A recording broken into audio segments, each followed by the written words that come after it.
Ayun, shoutout po mga kalingap. Welcome to my YouTube channel, Roselski TV. Andito po tayo para mag-reaction sa live ni ka Dr. Love. At ito po yung may matinding bulong siya na talagang nagpalungkot sa lahat ng mga EDSI supporters. At sinabi nga po niya dito na nag-back out na daw po yung nag-sponsor sa pinapatay yung tindahan ni na Beyonce. At pinatigil muna ang construction nito. At hindi natin alam sa anong kadahilanan. Pero sana hindi yung natisod sila sa mga sinabi ni Kuya Val. Na alam naman natin na may point naman ang mga sinasabi ni Kuya Val.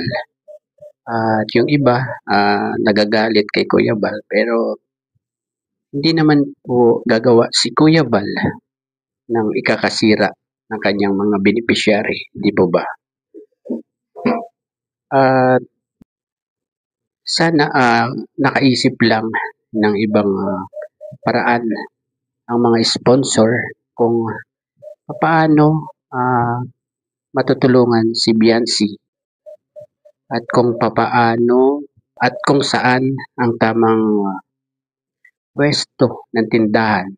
Sana mga po naisip nila na tama si Kuya Val na ilayo ng konti ang tindahan ni na Beyonce sa bahay. Diba? Para hindi masira ang view ng bahay.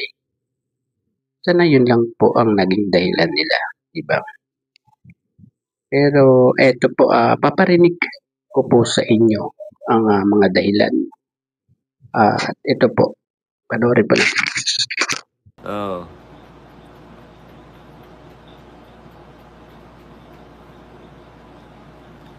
Sino nag-back out?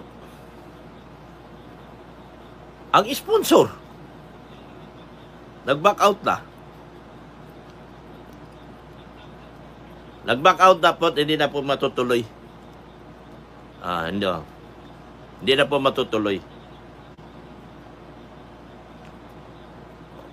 Umayaw na po. Yun po ay naging usapan namin dito. At ako naman ang kausap nito.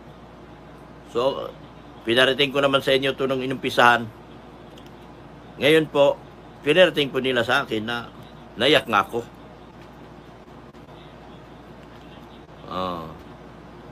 Hindi na po matutuloy ang tindahan. Nag-back out na po sila. Yun po ang totoo. Ayaw na nilang ituloy. Ayun. At ayun po, narinig po natin si Doc Lab sa live niya, di ba? Na talagang umayaw na. At pinatigil na ang construction ng tindahan ni Beyonce. At kausap-usap niya lamang nung sponsor. At sana nga nag-iisip lang sila ng paraan kung ano ang maganda talaga para sa tindahan ni na Beyonce. At may napansin pa rin ako na mga nagko-comment against kay Dr. Love na hindi daw muna ipinaalam, dali daw ng dali dahil hindi alam ng mag-amang matubang na palalagyan ng tindahan ang harap ng bahay ni Beyonce. Pero dalawang part ng EDSI ang napag-usapan yang tungkol sa tindahan na yan na kasama sa plano ng bahay ni Beyonce. At ito po yung isa, yung part 36 ng EDSI. Panoorin po natin. Sinukat ko na yun sa kalsada, yung 5 meters galing sa sentro, tapos yung pathway, bali 6 meters, kaya nakatras na talaga yan. Tapos umatras ulit ako ng nasa 5 meters para sa tindahan na itatayo. Yan. Galing. Kaya dito tayo magsisimula ng bahay. May tindahan pala. Katapat halos niyan.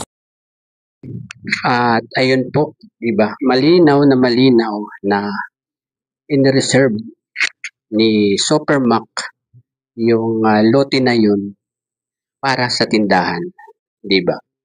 Lusog niya papaloob yung bahay para doon sa tindahan. Tapos ito pa po na pag-usapan din ito sa part 38 po naman. Ito po. Ang poste pa yan. Tapos yung katabi naman. Siguro balkon natin yung malaki, isang ganun, isang haba. Isang haba. Para maganda. Hindi pwede mo yan kasi may tindahan daw dyan. May tindahan. Ay di yung kalahati, balkon, lang, kalahati poste. tindahan. Yung tindahan. Ano yung masasabi mo insan dito sa panibagong project natin? Ano yung makalalabasan nito? Hindi, para sa akin talaga maganda ito eh. Kasi ang plano ko. At ayun po, di ba? Hindi lang isa, kundi 2 beses nasabi ni Supermac yan kay Kalinga Prab ang tungkol sa tindahan. Kaya dapat at yan po ay alam ng mga EDSENIAN, lalong-lalo na yung mga nagmamaraton, di ba? Na talagang kasama sa plano ng bahay ni Biancy ang pagpapatayo ng tindahan. Ayun, hindi po natin alam ang mga susunod na mangyayari diyan sa pagkakaantala ng tindahan ni Biancy. Pero subaybayan na lang po natin kung anong mga plano ng sponsor. At sana hindi rin ma-disappoint ang pamilya ni Biancy. Kasi baka ito ang maging simula para magbago sila. Sana hindi po naman, di ba? Pero tingin ko naman hindi po magbabago yan sila. Kasi mababait naman po ang papa and mama ni Biancy. At ganun din si Biancy. Pero habang ginagawa ko tong vlog na to, pagre-reaction na to, nanonood po ako ng live ni Kuya Bal. At lalong naiintindihan ko si Kuya Bal kung bakit ayaw niya patayuan ng tindahan ang harap ng bahay ni Biancy or doon sa kalapit ng bahay ni Biancy. At panoorin nyo na lang po sa live ni Kuya Bal kanina lang. At andun po ang mga reason niya kung bakit ayaw talaga niyang may tindahan doon. At ayun po, hanggang dito na lamang po ang aking konting pagre-reaction sa live ni Doc Lab at sa pag-back out ng mga sponsor ni Biancy sa tindahan. At bago po tayo magtapos, pakisuportahan po ang ama ng Kalingap, Kuya Val Santos Matubang, Ate Edna Vlogs at Kalinga Prab. Hanggang sa muli po. Bye-bye. God bless po sa lahat.